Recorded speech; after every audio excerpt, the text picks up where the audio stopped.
میری تجویز تو یہ ہے مسٹر چیئرمین، سب سے پہلی کہ آپ 87 رکنی کابینہ کا حجم کم کریں۔ دنیا کی سب سے بڑی کابینہ اور سب سے نالائق کابینہ اس وقت پاکستان کے اوپر ہے۔ یہ جو ججز ہیں، جرنیل ہیں، بیوروکریٹس ہیں اور پارلیمنٹیرینز ہیں، آپ ان کی مراعات ختم کریں۔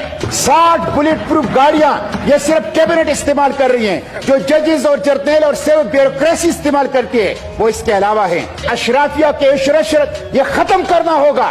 جب تک اس کو آپ ختم نہیں کریں گے پاکستان ترقی نہیں کرے گا۔ 1.5 لاکھ سرکاری گاڑیاں پاکستان میں مفت پیٹرول استعمال کر رہی ہیں۔ سرکاری گاڑیوں پر، مراعات پر، ڈی اے پر 1 یونٹ بجلی، 1 یونٹ گیس، 1 لیٹر پیٹرول کسی کو بھی مفت نہیں ملنا چاہیے۔ غریب عوام کے اوپر بوجھ ڈالتے ہو تو اشرافیہ کے اوپر بھی بوجھ ڈالو۔ سب سے بڑی کرپشن اس وقت FBR کے اندر ہو رہا ہے۔ FBR کرپشن کا گڑھ ہے، عیش و عشرت کا مرکز ہے۔ FBR کی اور ٹیکس کلچر کی اس کی آپ ریسٹرکچرنگ کریں۔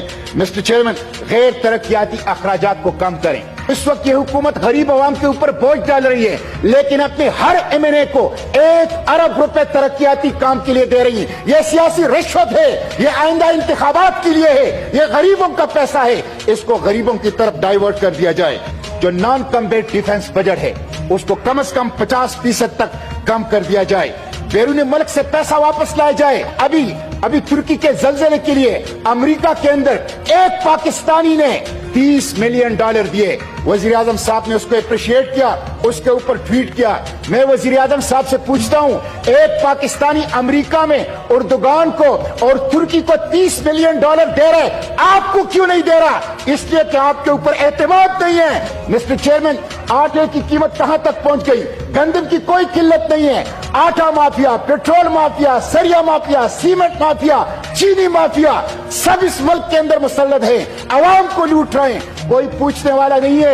حکومت اس کو پروٹیکشن کر رہی ہے، تو ذخیرہ اندوزوں کے اوپر وہ ہاتھ ڈالیں، اس کے بغیر یہ ملک ترقی نہیں کرے۔